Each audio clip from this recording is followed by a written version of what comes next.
So, like, thanks to viewers like you and sassygamers.com, Bard Rock Cafe can exist, I guess. So, like, you can find links to Sassy Gamers, our Patreon, and social media stuff in the show notes. Just click. Thanks. Previously on Bar Rock Cafe, when the entire party touched the obelisk, they were brought inside of it into a strange mystical library where they could read the life stories of anyone and everyone they could think of. They finally learned the truth about Epi, or should we say Giuseppe, and learned that the GL on Beryl's tattoo stood for guildless. Before they could investigate the library further, the obelisk told them it was dying, and it would give them some of its power to help save it in the form of a magical deck of cards. What happens when they draw from the deck? Find out today on Bard Rock Cafe.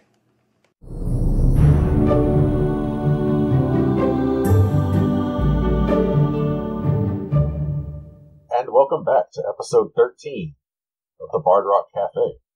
Last time we left off, the team found themselves talking with the obelisk itself. They were in a massive library with the life stories of everyone. As they left, they found they each had a sigil on top of their chest, over their heart, that was the celestial rune that indicated power.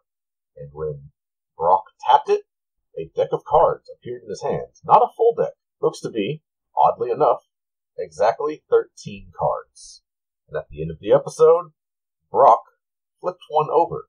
So let's get started. Welcome back. So Brock, these gold-rimmed cards with a red back, you flip over the top one. And what you see is this.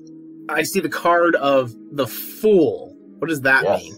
You feel something drain from yourself, and you have the option to draw another card immediately. You know what Mr. T said? You pity the fool? Pity the fool! Because you're a fool! Game, and this is fairly fitting and fortunate for you, the Fool card drains your experience points by 10,000, or down to the bottom level of what would be at your current level. So, if you were 3,000 points into level 4, you would only lose 3,000 experience points. Because you just leveled up to level 4, you lose virtually none. But that is the effect of this card, is it drains your experience points. So, I feel like a weight in my gut, but nothing happens when I have to draw this card, basically? Or, you roll the dice and pay the price no more. After you draw this card, you are forced to draw another card. Oh, that is part of the effect as well. You don't get a choice. So this card, you draw it, it dissolves, and you are compelled, you draw another card. Oh, Jesus. So I actually, you can see my hand trying for me to resist the urge to do it, and it just clamps down, and I try, stopping it, but I still flip the card over. Guys, that was not me! Uh-oh. I drew the star card. The second card, the star card. You a superstar. One of your ability scores immediately increases by 2. I'm going to go ahead and... Alright. Sweet, I'm going to go ahead and choose Charisma. Oh boy. What was your Charisma score? It was 16, now it's 18. Okay. This card can increase an ability score above 20. But you're not that high on any of your abilities yet. I don't imagine. Draw another one. So, I just suddenly, look like I feel like I have the gift of gab. You have that special glint in your eye. Is there any sort of, visual sign to everybody something magical just happened to me? Well, so, Epi, you have Detect Magic up from last time. Mm-hmm. It's like a crack of lightning. So you know when a flashbang gets thrown into a room, there's a flash, and then, you're blinded for a minute, and your ears are ringing? It's a That's what's happening noise. to you, but, twice in a row, right? So Epi's just out of it for a minute. Wimp. Just blinking something fierce. Brock, are you still there? Everything good? Yeah, I'm fine. Question, I think last time you said everybody's chest glyphs stopped glowing. Did only I get a deck of cards, though? Yeah. And as you draw that card, the second one, the deck dissolves, the card dissolves, and then the deck poofs away, and the glyphs on your chest start glowing once again on all of your chests. Interesting. He kind of rubs his eyes. So, quick question. What just happened to you? It looked like you basically exploded into a ball of light. It kind of hurt my eyes, not gonna lie. What happened? I'm not sure, but I feel better? Stronger? Stronger's not the right word because I don't feel like muscly stronger, but I feel real good. Abby kind of leans over to Armbar. Did his voice get smoother, or was that just me? Seems like he's kind of like a little bit of a sweet talker nowadays. Huh. I did always have the gift of gab. He kissed the Blarney Stone. Alright then. Why did my tattoo come back? And yours did too! And as I point to Brock, It looks like after you draw so many cards, the power goes back to us. I couldn't stop myself from drawing that second card. The first card looks like it compelled me to draw the second. So it looks like if we tap our chests, and I mime doing it, but I don't do it this time, it summons the deck, and then we can draw cards from it. And then those cards do something magical. well, if my boss did it, I'm gonna do it too. And as I like beat my chest twice. The deck appears in your hand.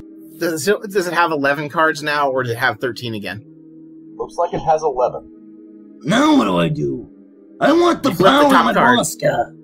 So you don't have to.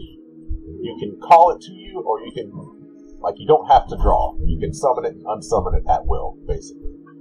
Now, Champ, I will say this. The first card didn't feel good, so it's a chance that there might be some bad stuff in here, too.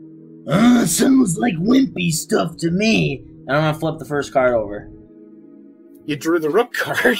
Oh boy. I drew the rogue. So, you feel reality shift around you, but that's the only sensation you get. Epi or flashbang again. The card dissolves in your hand, and then the deck disappears. Fair enough. And the sigils on your chest starts glowing again. Epi is just covering his eyes. I don't really feel much different. And then, didn't Epi say something? Mm-hmm. Epi is just covering his eyes and it's like, next time, warn me before you draw a card. Please, it's very bright with the spell up. Why don't you tap in your chest now, Epi? Actually, guys, we just got given a spark of power from a celestial being. Maybe we shouldn't waste it all on testing it. Epi just kind of looks at him. That little glowing ring that indicates, that he's got magic vision up just sort of fades out. It's like, well, that just sounds like the Countess way of doing it. Double taps his chest. Haha! That's my boy! Get some! Alright. Same deal. Brock is shaking his head. Deck appears in your hand. I am going to study this deck. What does it look like? What are the cards? What's their texture? Tell me about this deck before I draw a card. Alright. So that same sense that you had when you were holding the book in the center of the library, it is like energy given form. The deck itself is red-backed cards with gold and black artwork on the front. Can we rig the deck? You can certainly try. Hey, Epi, I think we should try rigging the deck. Well, I don't know. These have a lot of power in them. But I'm gonna try one thing. And can I flip the whole deck over and look and lay it out like a deck of cards so I can kind of see? Oh, that's what all's in there? ballsy. So, Brock just turns away and covers his eyes. so you try to flip the deck over, the front and the back of the cards look the same. You get the sense that unless your intention is to draw a card, you don't get to find out what they do. I'm gonna kind of hold it up in Armbar's direction. Are you looking at the front of the cards or the back? They look at the back to me. Clever. You can't look at the cards until you draw them. Will you feel lucky, punk? I'm feeling adventurous if nothing else, and I pull one. Oh, it's the Grim Reaper card. It would be, honestly. It would be. It's alright, I have a backup character. Why did Paul get to draw 2 cards? And Because one of them has an effect that forces you to draw. Oh dear. Flames with a devil on the front of it? So I did draw the death card. No, the death card is a different card. It is a different card. So non-canon, we know what the death card looks like? I will post it in the chat, but you didn't draw it yet. But yeah. So, this is the Flames card. Much like Armbar, you feel reality shift around you, but you don't notice anything different. Card dissipates, and the deck disappears. I quickly sketch what the card looked like in more. I swear, what the card if my looks like. class turned into a rogue, I'm going to be furious. Russian stealth. Yeah. You still feel strong and stupid. A strong and stupid rogue with a bunch of strength. If I'm flame retarded now, that'd be fantastic. I'm a tiefling. I wouldn't know the difference. I feel like that'd be fair. Fair enough. We're gonna get fireballed. I'm gonna be fine. Everyone else is gonna be like half dead, and I'm just gonna be like, oh, okay then. That you'll be the one getting meteor attacked. It's fine. It's fine. I mean, It's fine. look at the horns on that thing. There's a little star coming So- in between them. I looked up what the cards you guys got above game are. I can tell you later. Everyone in the audience is definitely Googling this right now, so... I don't want to know. Well, that's fine. But good news, you're not a rogue. Okay. I'm probably just gonna get murdered in my sleep. That's fine. You know, that's not even inaccurate. Oh god. It was either one of those two. I was thinking like either I'm gonna get attacked or there's gonna be like because like, look at the card. It's like a two-face. Yeah. So. Oh, but don't worry, the one Epic drew is empirically better. You mean worse? You mean worse? Empirically worse. Am I going to hell now? Am I going to D&D hell? No. Would you like to know while we're waiting for Kenny above game what you get? I think, okay, I want it to be a surprise, but tell me, is it a bad thing? Yes, it is a bad thing. I'll censor that in post, but still. Oh my goodness. I'm gonna be hunted. Did I just become an accidental warlock? No, being an accidental warlock means you made a pact for something. You just made an enemy of something. Oh, joy. Fantastic. Should draw another card. No. Maybe it'll be a good I don't know thing. what this one does. Maybe it'll be Now, the the angel good news version. here is there's a good chance that we've substantially decreased the number of bad draws. We drew 3 of our 4 cards were bad draws. Yeah. So the chances that there's good draws for when we actually need the power of the god that was given to us not to play with like a toy, that we can actually, like, use it for your advantage in a bad situation. That's honestly why I drew the card when I did it, because I'm like, if I wait too long to draw a card, I'm just gonna get a lot of bad cards. At least now the probability of me drawing a bad card is low. Yeah. There was an inn called Bard Rock Cafe that burned to the ground one day. With help from you for a copper or two, reconstruction can start right away. Minstrels will come from all round to bring you quality sound. At 3 Towers you might find music delight. Come see the best bards in town. You are cordially invited to join us for a bard off. Join Brock as he tries to prove he's the greatest bard in Waterdeep for our 14th episode. You don't want to miss it.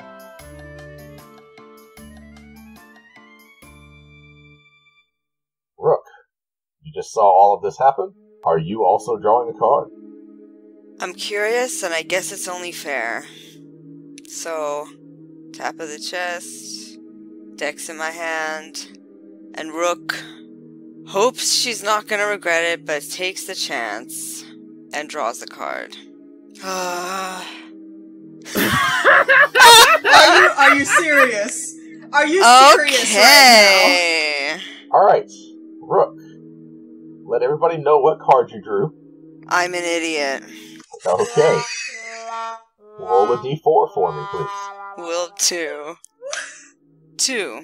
Your intelligence score drops by 3.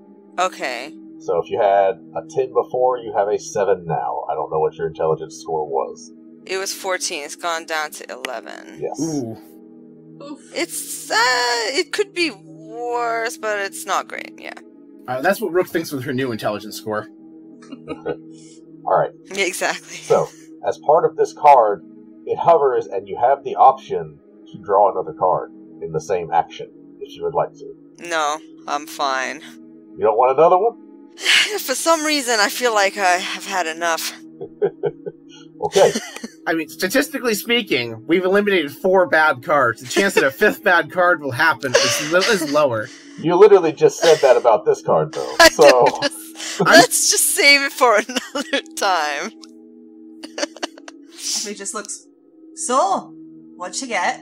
Well, It's a little bit harder for me to think right now. Let me just say that. Huh. Oh, this card causes headaches. Rook's being really avoidant. Rook's not meeting anyone's gaze right now. Yeah, you went down from, like, early calculus to algebra. Yeah. To be fair, Rook is still smarter than Brock. Wow. Rook has... Oh, wait, no, actually, Rook no. has that You are one ever so thing. slightly not anymore. I was looking at my wisdom.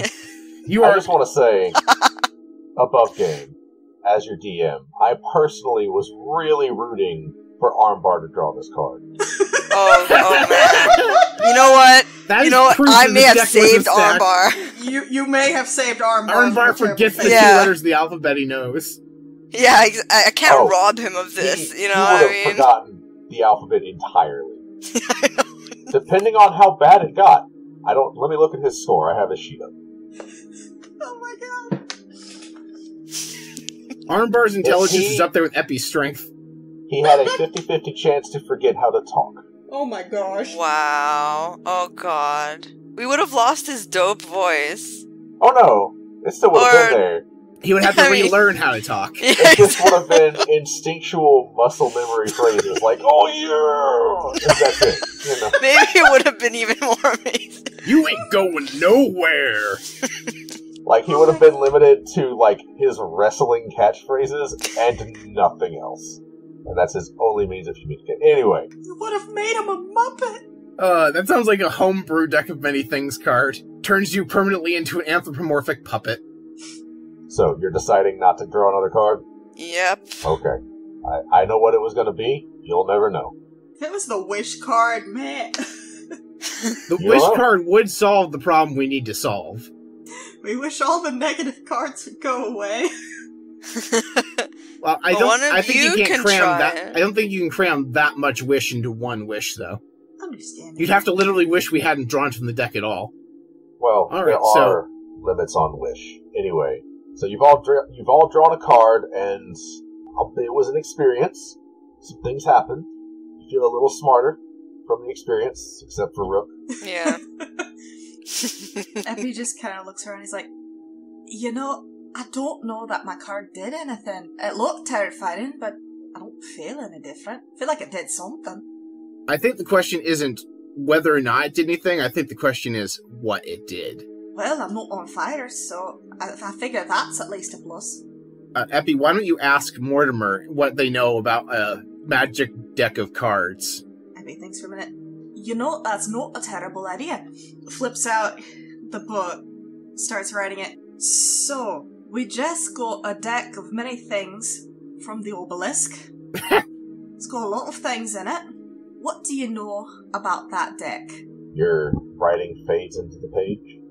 There's a brief pause, and the page kind of fills up with some information. What Mortimer has written out for you is this. The deck of many things is a chaotic, primordial power given form, designed with the energy of creation and destruction. Ultimately, it spells doom for everyone that draws from it. But before then, it can save lives, it can bring you fortune or ruin in wild extremes. I would recommend using it with care.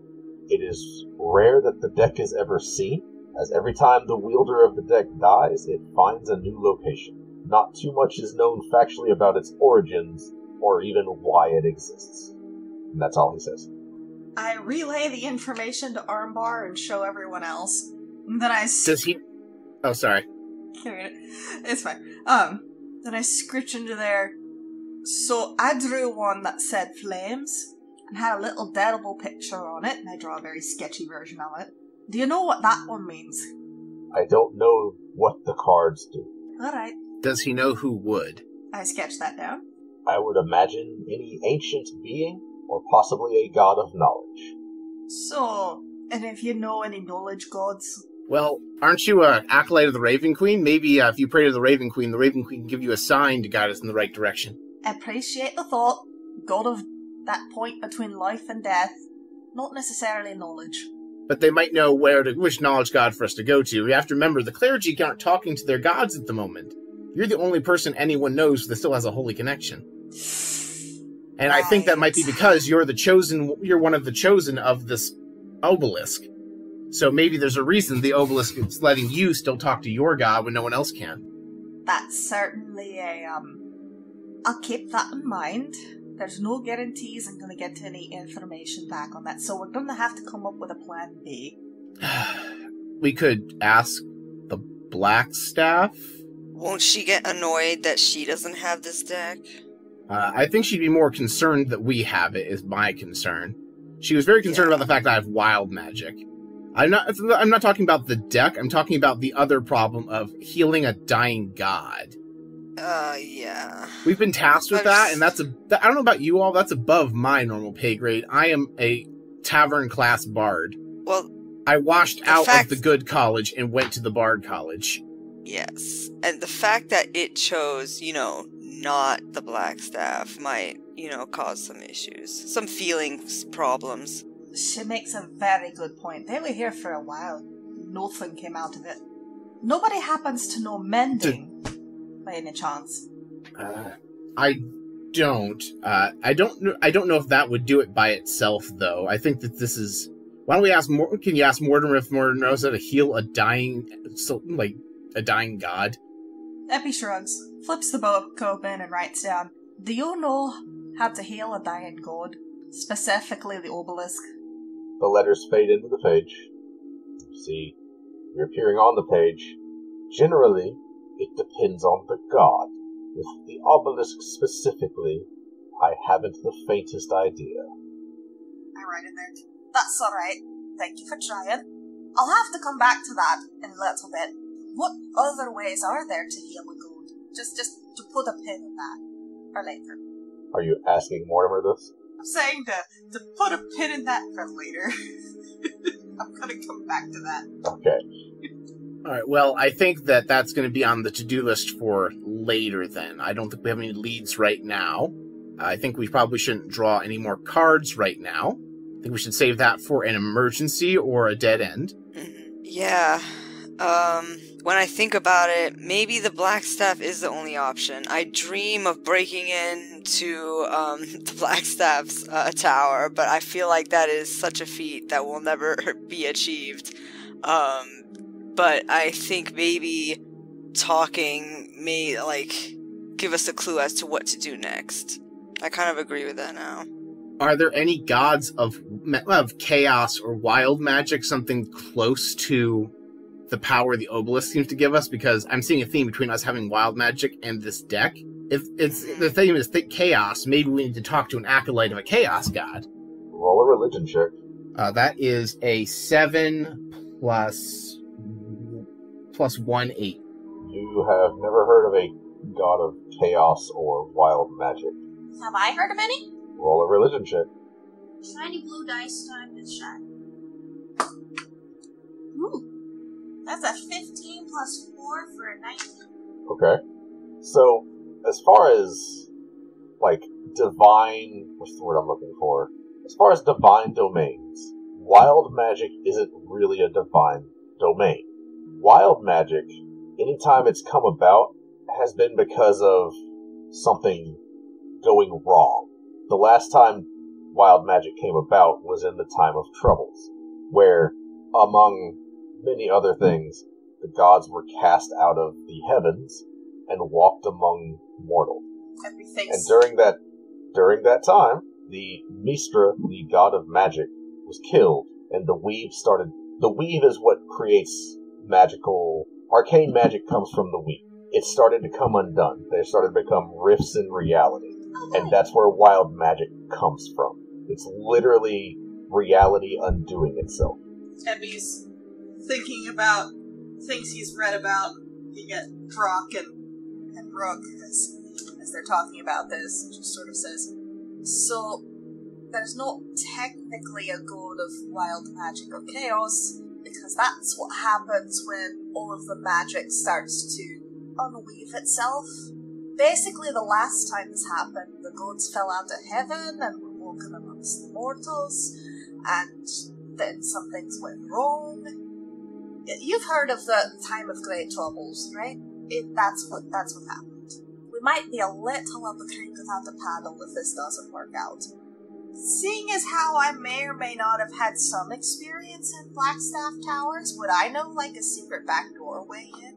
To the best of your knowledge, the enchantments there might be some back doors made by some of the mages, but you would have to know certain command words to access them. Alright. Epi, I have a question for you. Sure. We all know you studied at the Blackstaff Tower for a little bit. Do you know anybody there who might know more about maybe like a god of knowledge would be the way we would go, or maybe the kind of magic we're dealing with? We need somewhere to start with how to fix this thing before it pops. I have a magical time bomb in my basement. Do I know anyone who specializes in gods? How to Or fix wild these? magic, or any of Yeah. those things. What are my old professor buddies up to? What do I roll for that? I'll say with that religion roll from before, and the fact that you've been sitting here thinking about deities, you know that the god Ogma is the god of knowledge. And because you guys are right here in the... Well, okay. You remember you went to the Temple of Tyr, right? The Halls of Justice. Mm-hmm. It is right next door to the Font of Knowledge, which is the Temple of Ogma, who is the god of knowledge. As far as the Blackstaff's Tower and, like, the order of mages that are there, yeah, there's probably a lot of people you could ask. These are very scholarly people. Somebody is bound to know something. Abby thinks for a minute. So, there's definitely someone in the Blackstaff Tower that would know about that, but I have a feeling that we're all going to get pulled in if we start asking too many questions. Now, on the other hand, just next door to the Hall of Justice, basically, there is a font of knowledge where all the Ogma clerics go. They might have some knowledge, but also, the reception for talking to the gods isn't really all that great right now. But they might have a library. They might, and also, if we're, like, the chosen ones of this dying god, maybe we can talk to a deity where other people can't. Right. I think it's worth a shot. I'm certainly down to try. Not going to lie. Might have paid a visit to some of the temples up there. They're not doing great, and on one of the routes into the city there's been a lot of bandit attacks, and let's just say I have some concerns about that. Well, maybe not tonight, and tomorrow is my bard off, but maybe we can look into that after that. That's fine with me. If we can get the powder back on, kind of taps on the obelisk, maybe we can solve this lickety-split. Who knows, maybe it's a lot easier than we thought. We just need, is there like a guild for putting obelisks back together? Maybe we just need some, magical flex tape. Exactly. Just one big mending spell. I'm sure that will work on an infinite library. So, where to first? The Blackstaff Tower? Or Ogma's Fountain of Knowledge? I think the Fountain of Knowledge is the best path. I think we all agree that once we start digging the Blackstaff Tower, that might take us deeper down a rabbit hole we're not ready to go down yet. So maybe let's put the Blackstaff off unless we think it's the only option. Sounds fair. The relief is palpable in his expression. I thought that sounds like an excellent idea. I'm completely on board. All right, well, at this point, I think we're ready to carry on to the Temple of Ogma? Sure, yeah. So you guys are currently outside of the Bard Rock Cafe. As you travel, nothing crazy happens. For the first time in 3 days. Uh-huh. You make your way up through the Castle Ward, just into the North Ward, to the Font of Knowledge. I'ma pull my hood up. Actually, yeah, I'ma pull my hood up. Won't do too much, but I'm gonna do it. Brock just gives Epi a look like, I know just enough about you now to really, really understand why you're always hiding everything. Epi sort of gives him a look back and kind of shrugs. So, shall we? Let's shall. So, as you make your way in through the front doors, the Font of Knowledge is home to countless scribes and academics, clerics of Ogma. It is just a massive library. If you had not just been in the library that was inside the obelisk, you would think this is the biggest library I've ever seen. It's huge, and it looks really, really old. Like it's been here a long time. And it's very quiet. You hear people shuffling all over the place. You hear like a cough from off somewhere in the stacks of books, but it's very quiet. There's people of all ages and races and backgrounds just shuffling around, reading scrolls, poring over books. You think you have reached a very central well of knowledge in the city of Waterdeep. Just imagine poor Armbar going like, Ooh, not another library. The only place we spend more time in the library is the sewers, to be honest. At least I understand one of those two things. Epi looks like the world's happiest little tiefling. So do we, go to the card catalog, or do we, find somebody and ask what we're looking for? Is there, a central desk? Not that you can the see. reference librarian. It's just books. There's an altar to Ogma. That's about the only central structure you can see. Is there any, indication that we could pray to it and that would be okay? Sure, you see people all around it. Alright, Brock's, waving everybody over there. Let's try just asking Ogma for help. Let's go right to the source. So the altar is interesting in that it has lots of books and scrolls piled around it. And as you approach, you do see an older man kind of shuffle up, and he very delicately places another rolled-up scroll on the altar. Does a quick bow, says something under his breath, and then makes his way back into the library. You did see, looks to be a holy symbol of Ogma, which is, I believe, a scroll case, but it's not an actual scroll case. It's a holy symbol. It's a model of a scroll case. Okay. And that is Can Brock just flag this guy down while he's before he walks away? Sure. How do you get his attention? I try waving my hand so he can see me. It's because I'm trying to be quiet because this is also a library. Sure. He pauses, looks up at you, makes his way over. Yes? Can I help you? Yes, we came here, I and my friends, we were afflicted with wild magic by the incident at the Bard Rock Cafe the other day, and we were hoping to seek Ogma's wisdom for more guidance as to why that has happened to us. And I was just wondering if there was somebody who can help us communicate to Ogma of the altar. My friend here is Alkalite of a different god, but I want to be sure as best we can we communicate to Ogma our question.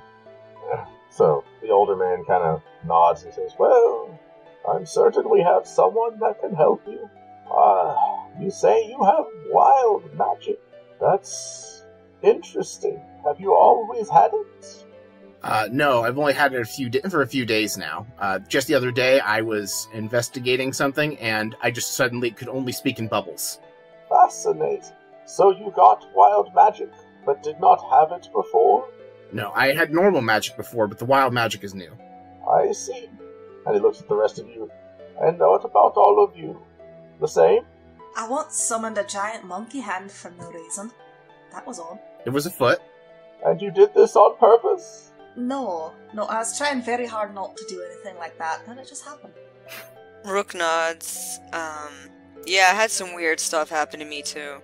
And Armbar is just back there nodding along. Yeah. I bounced around like a ping pong ball. I can't do Armbar's voice. He's irreplaceable. We just canonically established that Armbar does know what ping pong is and it exists in Faerun. Sure. What else are gladiators going to do in their spare time? I hear that those kind of jumping exercises are good for your core. I have heard the same. Plyometrics are very popular in Waterdeep.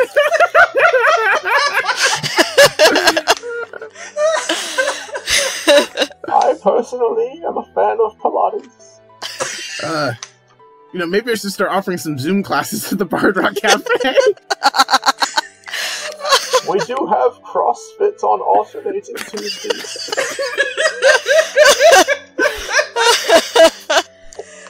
No, man.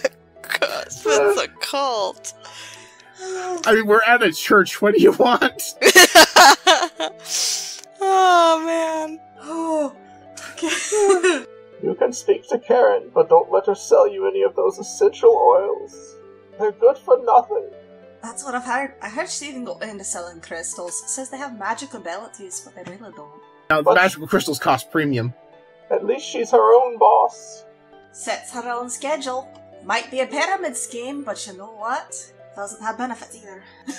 Like, pyramid schemes, that's where you have to help other people build a pyramid, right? Like, out of, like, blocks and sandstone. Bless your Sure stupid, thing. stupid little heart. I love you to death. So, Okay, I'm just gonna stop this phrase.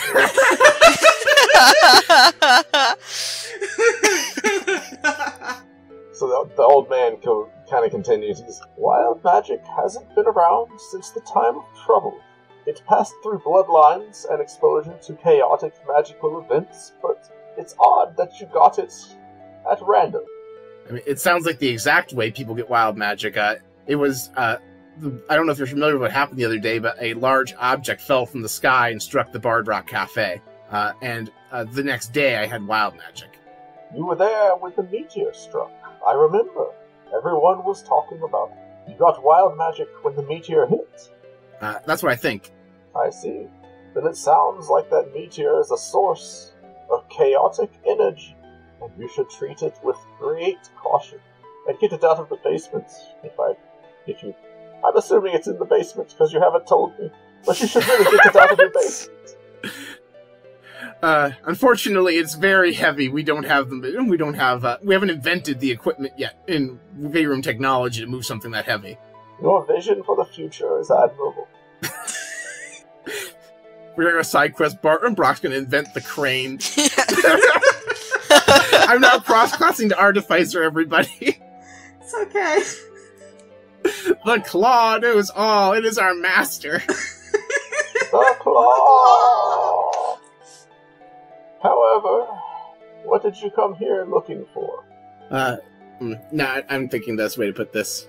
I want to learn more about what the nature of wild magic, and we had a colleague told us that a god of wisdom might be able to tell us more about the direct source of wild magic than we could probably find on our own, and that's why we came to seek Ogma's guidance.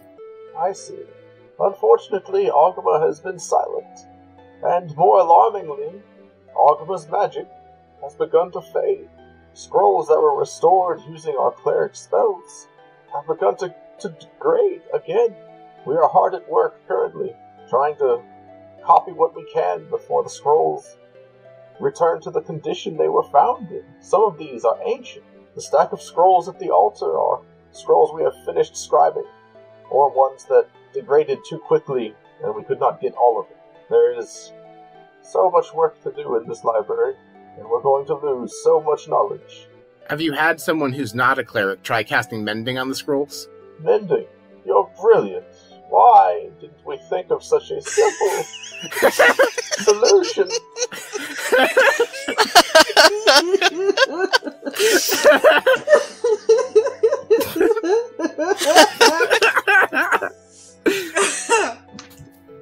The library is safe.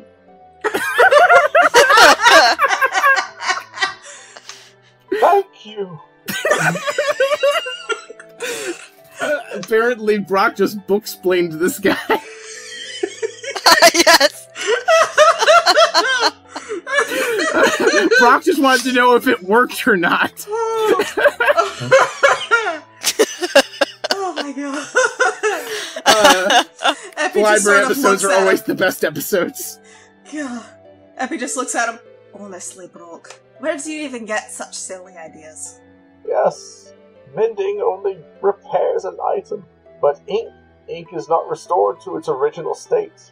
The paper might come back, but the writing will not.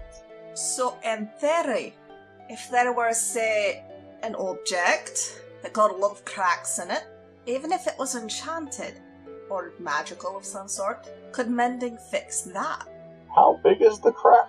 How magical is the item? Imagine if it was the power of a god inside of a rock about the size of a full story of a building. So in short, very and very. Very. Yes. You want to use mending to fix a god-tier powerful, building-sized object. Well, is there like a 9th level spell version of mending? Is there anything in that neighborhood that would be better? Like if I wanted to fix something that big and powerful, is there a spell that's not a cantrip that would get that done? The most powerful spell is Wish, but if you're talking about something with the essence of a god, or something in that power level, Even wish might not be enough. Wish can rewrite reality, but the gods and their power are the essence of reality itself. You wouldn't happen to know anyone with a wish spell, would you? You could always ask the Blackstaff, or a genie. Perfect. Where would we find a genie? On an elaborate quest, I'm sure. Because that's an easier solution for you. Effie just sort of blank stares back. Well, I mean, I owe someone in their money. I really can't afford to give it back right now. You owe the Blackstaff money? One specific one. I should let her know you're here. Please What's don't. your name? My name is Nobody. Huh? Lieutenant. No. Right, let Brock's going to intervene on this conversation. The Blackstaff has actually been communicating with me, so I'm going to level with you. The meteor was a magical obelisk, and the Blackstaff has tasked me, the owner of the cafe, to keep it safe and be its keeper, so I'm trying to learn more about it. I'm trying not to go back and bother her with something that I've already been tasked with, unless I need to. Well, she's chosen her champions well, Mr. Mending. Well, in her defense, I own the building, and that's why I was chosen. It pays to be rich. It used to. Oh, sir, I'm sorry. I don't think this one has 2 coins to rub together. I have a lot of work to do.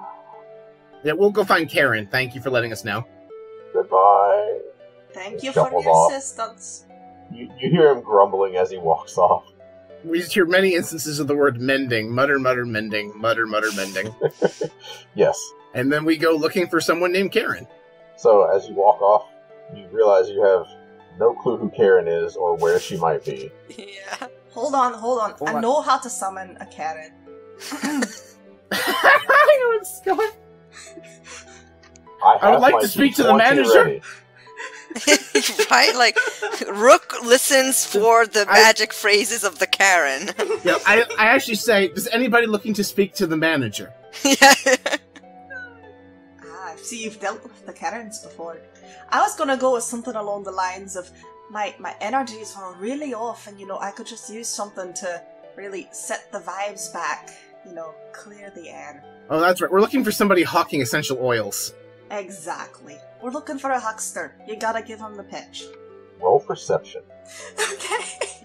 I'm rolling.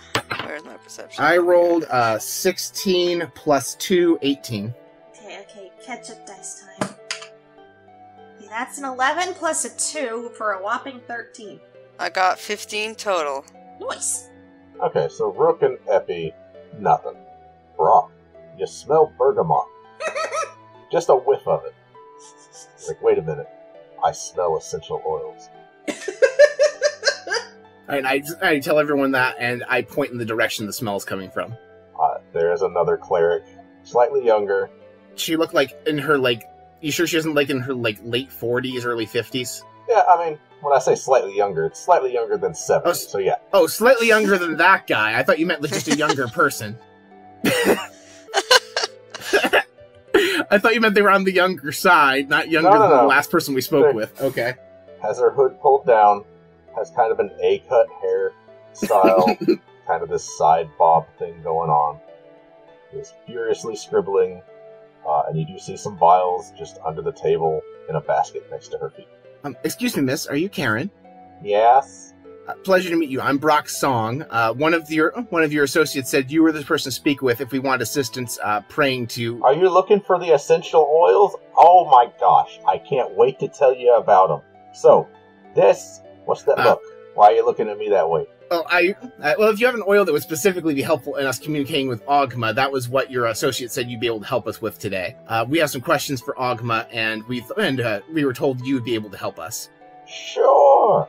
So, this is frankincense. It's known to increase your spiritual awareness. So what you need to do is you need to rub a little on your wrists, inhale it, let it seep into your soul, and then you need to pray.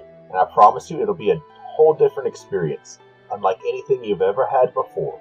All right, fantastic. And can you join us in that prayer, or do you think it'd be helpful if an acolyte of Ogma were to pray with us? I'm busy. All right, that's fine. So is there any information you can give me about the prayers, or like a prayer to Ogma we say before we ask Ogma our questions? You came to a temple of Ogma and you don't know what you're doing? Well, I'm not an acolyte of Ogma. I was hoping, usually, like, there's like someone to lead with prayer, but you all seem very busy, and that's why I'm just asking for help. I want to make sure I do this right. You know, my I have a family of paladins, but, you know, like, they follow other gods. I'm not familiar with yours specifically enough to know the prayers. I'm so sorry. Really? Which gods do they follow? Paul, the role player, doesn't remember what the god that founded the organization that his family's paladins specifically answer for, but there is a god. I would have to look it up. If there's an organization in Waterdeep that specifically is like paladins that were being raised to be part of like the city guard, and they were founded by a specific god or demigod in the city's history. It's part of Waterdeep lore, but I don't remember it personally. My backstory is my family is involved in them. Fair enough. But anyway, so I'm asking Karen my question of, like, is there any specific prayer I'm supposed to say to Ogma before I ask Ogma questions, is the question we left off on. Well, there's 2 ceremonies that are performed for Ogma. One in the morning and one in the evening. The morning ritual is known as the Binding. It is a prayer first thing in the morning after you get up. You ask for knowledge. You put forth what you're hoping to learn throughout the day. You clear your mind of the previous day's events. Focus on what your goal is to learn, and you pray for assistance in learning those things and gaining insight that has not been found or known before. And then, in the evening, there is the Covenant, where you reflect by yourself, but preferably with others, on the things that you learned during the day, the knowledge and insight that Ogma granted you, and how this will influence the research going forward. Alright, it sounds like that one's actually the one we need. We had some information today, and also I think it's closer to nighttime right now, so when is the next one of those? Well, Ogma has been oddly silent, but we still do the Covenant here at the temple. If you wish to wait around a couple of hours, we should be winding down for the day. Most of the clerics will be scribing through the night until we can't anymore, trying to save some of the scrolls. I don't know if you've heard, but they're decaying very quickly. But feel free to participate with the rest of the faithful in the Covenant.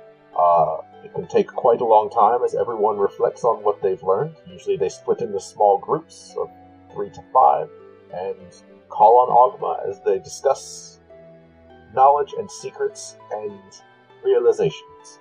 Alright, well, thank you very much for your time, Karen. If I could just ask you one more question, is there either a card, catalog, or reference deck we can use to, like, find materials we can review and study while we're waiting for that? So she does, for the sake of brevity, she does direct you to one of the lower-ranking scribes who is responsible for fetching books or taking people where they need to go. So at this point, you're able to find your way around the library with some assistance. Alright, fantastic. Hi, I'm Karen Canson, and I am just so excited to tell you about Healthy Karen Living Essential Oils. We source all our products locally from in and around the lower Waterdeep area using natural methods, free from magical influences that leave residue that might dilute the purity of our products. That's why HKL essential oils are the best on the market. We have all the popular fragrances, so don't you miss out. From frankincense to peppermint, to lavender, lemon, or lime, all of our essential oil products undergo a rigorous testing process, resulting in the miracle oils you see today. I'm also happy to tell you that for a very limited time, we are looking to recruit more independent Karens to spread the good word and sell our products. Tired of the all-day grind? Tired of working for ungrateful bosses? Come be your own boss, selling a product that you can feel good about. Contact Karen Canson today to get started at superb, limited-time discounts for future Karens. Cool. Alright, and so unless everyone has anything else they want to do, I want to ask this person if they can help us find any books that reference the Deck of Many Things. Aha. I would like to go along with this also, but at some point, I do want to whisper into this dude's ear about, maybe finding some books about the dead or undead, acolyte of the Raven Queen, all that good stuff. Okay, so for the Deck of Many Things, there are plenty of references to its existence. There are very few descriptions of what it does or what its contents are. There are very few first-hand accounts. Those that do give an account, explain about, people gaining vast riches, unbelievable power, and then again, people just dropping dead on the spot, people losing their minds, people being cursed. But as far as actual specifics about the contents of the deck, what the cards are, there's not very much there. And the cleric does actually tell you that is one of the areas that knowledge is wanted. The deck seems to be exceedingly rare, and information about it is very highly sought. As far as undead, you have a whole section in the library. What do you want to know? Epi is trying to contain his excitement.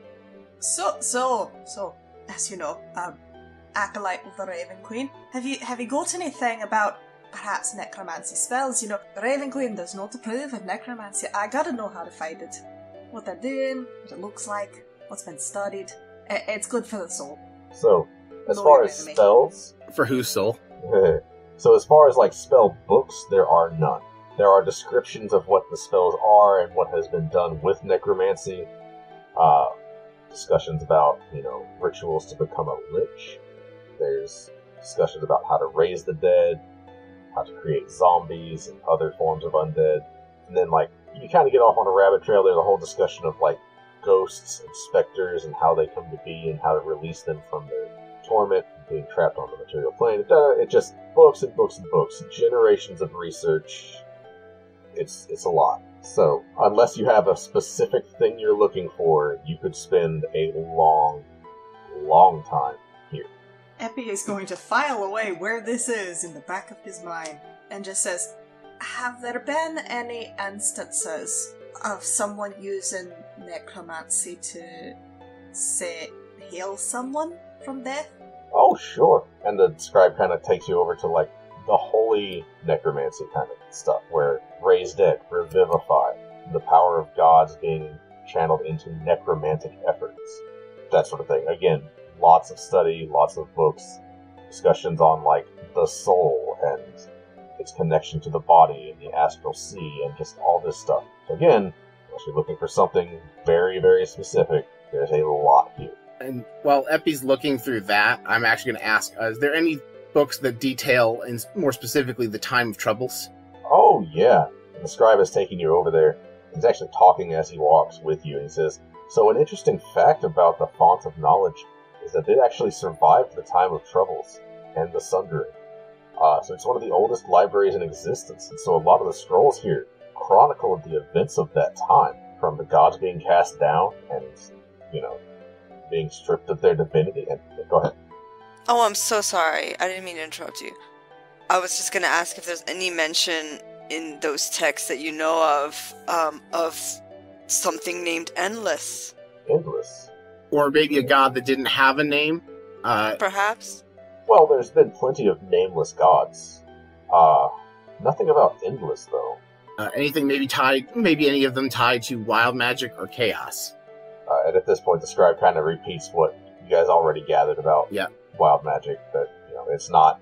So, let me ask this question the above game way to help this out here. Brock is looking for either information about the god dying or about how he could heal a dying god. Yeah. Or any gods that specifically came to Earth and survived. The fact that, we know the Font of Knowledge helped, is Ogma the god we need, that kind of thing. I'm looking for, some sort of guidance, either what god we need to talk to or what we have to do. And that's basically what my series of questions is trying to lead to is there a book here that will tell me more about dying gods? Or how to save dying gods? Or even just the nature of these gods that we can figure out how to heal them. Or whatever god, there was a god that restored the magic, who that god was, any of that would be helpful. Yeah, right. The mechanism that we need. Sure. So just to shorten up us asking 70 questions with this one librarian. So, the long and short of it, the scribe gets really excited, and actually, some other scribes come and join in the conversation, talking about the time of troubles. There were several gods that died during the time of troubles. Baal being one of the most noteworthy because he was the god of murder, and he was killed. And see, when a god dies... Ironic. Yeah, right? When a god dies, the god is dead, but their power and their whole domain still remains. So that power has to go somewhere, and sometimes that domain is absorbed by another god, like in the case of I can't think of an example right now off the top of my head.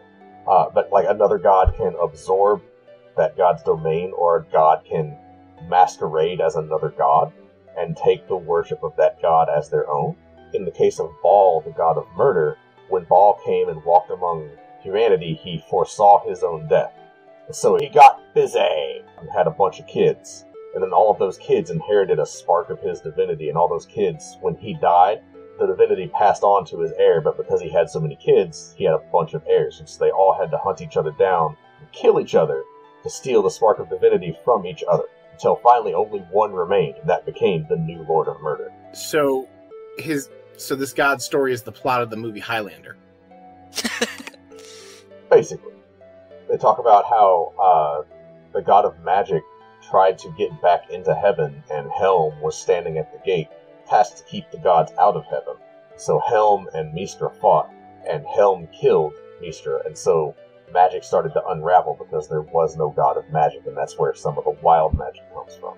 And they also talked about, it's really interesting because, during the time of troubles, clerics couldn't use their spells unless they were really close to their god's avatar. Like, if their god was on Earth, they had to go over to, within a certain distance from their god before they could use their cleric spells again.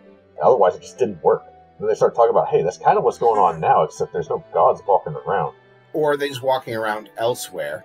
Maybe the gods are just, they could be spread out, like Neverwinter, or I don't know the name of literally any other places in Faerun. Well, and so they should say, well, that could be, but I feel like we would have heard about it by now.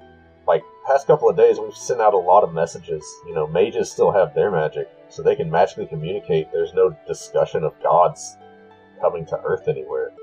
So if there's a god that's on the material plane, we haven't heard about it. What if a god was, trapped in something? Maybe that would be a way you would know. What if they were trapped inside of a large rock, about a building story tall, probably weighs a couple thousand pounds? You mean like a meteor? Yes, the guy exactly. That Sounds like a meteor. Before is right behind you. Exactly. So, would it be possible for a god who wanted to expel another god to just trap them and then throw them down to Faerun like that? And then you wouldn't know they were walking around because they'd be trapped. I think maybe you should let me come look at this meteor. I'd have to talk to the Blackstaff about that. They have very specific instructions, but I would love to have someone take another look with me. Oh, sure. Go talk to the head mage of the city. No, I'm specifically forbidden to just let people walk about it. Sure. What's your name? I'm sorry, sir. I've completely forgotten your name. My name? Yes. Roshi. Sir? Bruce? Roshi. Bruce? Okay, thanks. That's all I wanted to ask. Sorry. Okay, I will just blurt out the first name I come up with because I don't want to open the spreadsheet. That's I just realized Bruce. I have no idea what to call this dude. I am the cleric Roshi. Roshi. Oh, Roshi, that's nice. Oh, the master of his domain. You could say that. I like it. Master Roshi. So, hear me out. I know, so the Blackstaff puts you in charge, for the most part, of making sure that it's safe, and you have fairly good character judgment. I trust Roshi, right? I trust him! Look at that face. That's a face that knows some things. Let's just have him look. We don't have to get the Blackstaff involved. They're busy. Alright. Yeah, alright, that's fine. Roshi, how about after, I'm told there's a ritual that goes on here tonight. After that, would you like to come look at the obelisk with us? Certainly. Alright, and then unless Epi wants to look at a bajillion other books throughout the library, I think we're ready to time skip to that ritual. Oh yeah, at this point, you guys have been wandering around for long enough. Yeah. You let a person of indiscriminate class in a library. Epi found something to do. So, you find that everybody is congregating around the idol in the center of the library. They all seem to be carrying tomes and scrolls. They're all sitting down and laying out the books in front of them. They seem to be gathering up in groups of 3 to 5. What do we do? Well, we are a group of 3 to 5, so I think we're good. Yeah. Come with me, here! Group up with me. Yep. Perfect, we'll join him. Right. Infinitely better than Karen, to be honest. Yes. And you did see Karen, making her way over to you, and then she sees Roshi and immediately turns around and walks the other way. Ooh. That was cold. Oh yeah, she's a Explicit tags! I just lean over. I'll give you. I'm betting a silver they were married at one point. No, I get the impression that maybe he's the manager she wanted to see. Epi kind of nods. You know, that might be it. This is more entertaining than Prime Time. Yeah, we're ready to join Roshi in whatever prayer he guides us through. Alright, so Roshi sits down and pulls out a large hat with gold trimming and puts it on. He puts on some ceremonial garb and begins to talk about some of his research for the day. Talks about how he has been restoring some of the scrolls that talk about the ruins in Chult, some of the phenomena that take place down there. There is discussion of undead epics, so you're fascinated. Oh. Nothing specifically about what you're talking about, but talking about, like, the ancient ruins and the zombies that guard them, and some of the unique undead, like mummies that are found there, and how a lot of what has been found there is unique and different. Poisons that put people in stasis indefinitely, where they don't age, they don't need food or drink, but they can't eat, stuff like that. And so he finishes and he says, alright, that's everything I have for my day. Tell me about yours. Alright, well, Brock will go first. So I learned that there is a magic rock in my basement that may or may not contain or be a dying god, and it has tasked me with keeping it from dying. I also learned I read my entire life story and learned way more than I ever thought I'd know about myself. If you're all set, I learned I have a bad memory. That got worse today. For some reason. And, it's always your memory. I know. Yes. I'm gonna Right? have to start pretending to be your sister again. We've got a running gag and I didn't even catch it. No, it's for like episode 3. The amnesia. Oh yeah. All Yes. the wild magic keeps attacking poor Rook's brain. Yes, it's really interesting. And yet I make these crazy arcana rolls for no reason as well. Anyway, so sorry. So today I learned that I have a very worsening memory. I learned about this god stuff. I don't think I read my book. I learned that I'm very avoidant. Roshi is just nodding along and paying close attention to everything you all say. And Umber's like, I learned the letter B! It's true. And the gold barrier goes bonk! Oh my god. He also learned the identity of Kevin, but I hope he doesn't say it. Oh yeah. He has forgotten. Excellent. Okay. No, he has. I'm not going to make that character choice No. for him. He would know that for sure. No, but the thing he learned he's most excited about is the letter B. Oh yeah. Yeah, and he says that, and like, Roshi just looks at him, sighs a little bit, and then looks at Epi. And you? Well, so I learned about how up a creek without a paddle some of the other temples are, trying to care for all of the wounded. How apparently we're not getting a lot of health potions in because there's a bunch of bandits on a route that my brother might be going down. I learned that my good friend Brock here got me looped into a fixing a god situation, which I have to admit is very interesting, and I learned about the biggest library I've seen in a while. I don't know how I missed this place. Really, this place is very impressive. And, The second biggest library I've seen today. I know, right? Oh yeah, that obelisk. I'm sure you'll be very interested to know. It's got a really big library in it. Don't know how we got there, don't know how we got out. It's a giant library with everyone's stories on them, and you can't take the books with you, unfortunately. Maybe we just couldn't figure out where to sign up for a library card. I think that's where we fell short. So, I mean, above game epic, you would know, like, you knew about this library. The Blackstaff Tower has more, like, focused books. So you're going to school, you had a bunch of textbooks. This is, like, the city library, but on steroids, because it's one of the main libraries of Faerun. This is the Library of Congress City Library. Yeah, Epi has been here before, but Epi's not Probably. going to admit that. but, like, you know, you spent a lot of time in the Blackstaff Tower studying focused books on specific topics, and yeah, you probably had, like, they probably brought some books over from the Font of Knowledge just because it's there. Like, it's a 20-minute walk, and then you're at the Font of Knowledge, and you can just get whatever book you need on any topic. Yeah, so go ahead. And Epi's just like, and also, Well, I learned at one point this week that a lot of the inns sell beverages that are basically lies. All they are is just flavored water. Isn't that what tea is anyway? No, Thank you! Tea is water with leaves in it. There's a chemical exchange happening. It's not just magically tasting water. That's By got that no definition, substance. mud is tea. Exactly. This is why none of you should be tasked with making tea. I'm just saying. I'm not. I'm a cleric of Ogma. Yes, but that's why you should know better.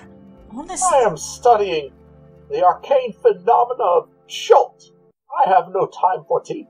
I feel like you should pencil that in, but keep doing what you're doing. I'm loving the research you're bringing back. And Eileen and I whispered to everybody, the tea is still less of a lie than those essential oils.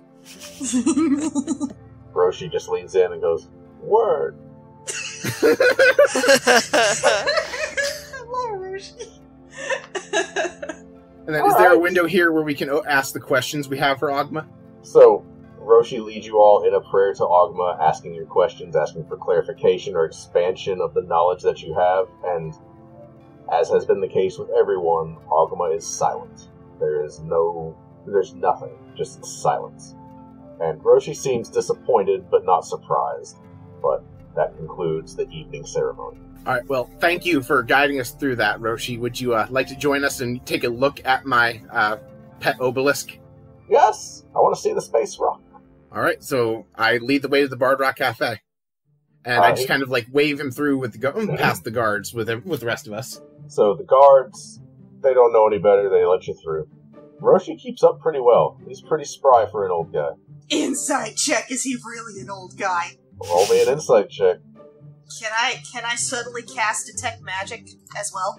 You can certainly try. Okay. Roll insight first. Let's do this one at a time.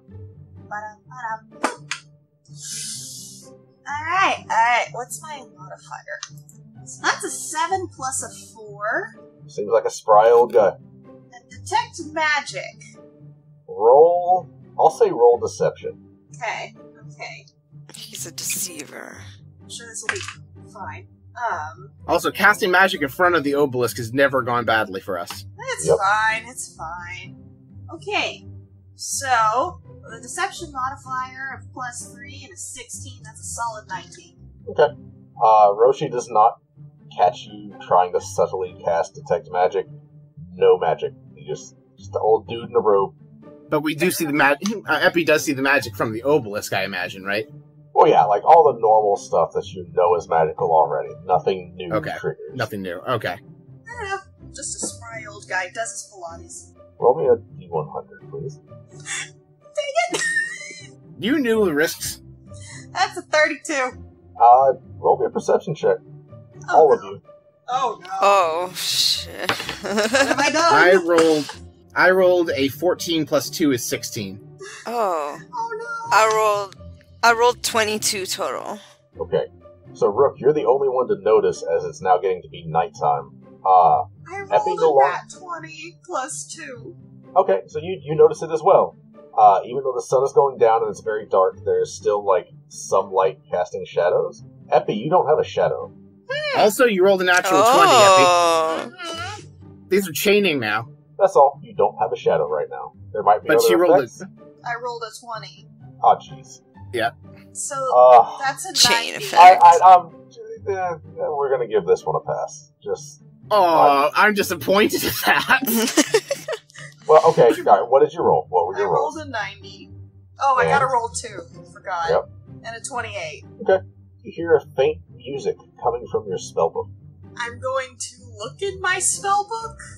Do I see anything musical? As you pull out your spellbook, a small green bean falls out from between the pages, bounces on the ground, and it's humming. I am going to pick up the green bean. Roshi turns around and is looking at this green bean. What is that? You have a singing vegetable. Rook is entranced by the green bean. It's very, it's melodic, right? It's a good song. I mean, people have had worse bookmarks. Yeah. Yes. Can I buy it from you? It has it doesn't stay in the realm of material plane for very long, It's not great, not the best bookmark. Yeah, full disclosure, 90% of the wild magic we've encountered just stops happening on its own at some point. That beam might just disappear in 10 minutes, we don't know. What? You mean this is wild magic? Can I buy it? Probably? Probably. We just assume when weird stuff happens around us that it's probably just the wild magic at this point. It happens a lot. Probably. But seriously, what do you want for it? You know what? I'm about to make your day. Here you go. And I give him the magic bean. That's amazing, thank you! And he pops it in his mouth and eats. Epi just pulls out the book.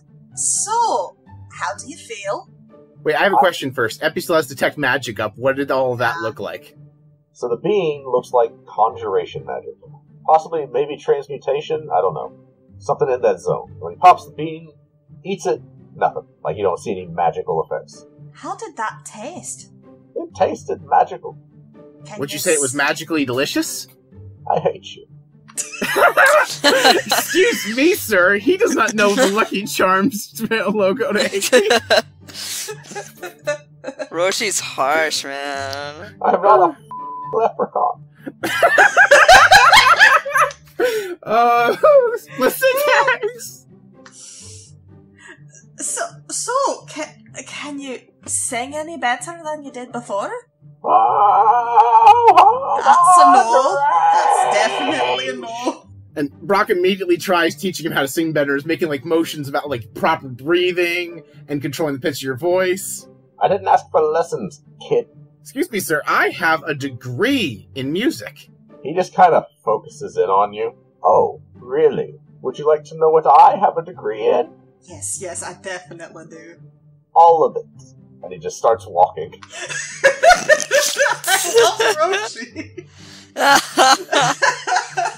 I just lean over and whisper to Epi, "Accept music." He's just shuffling along.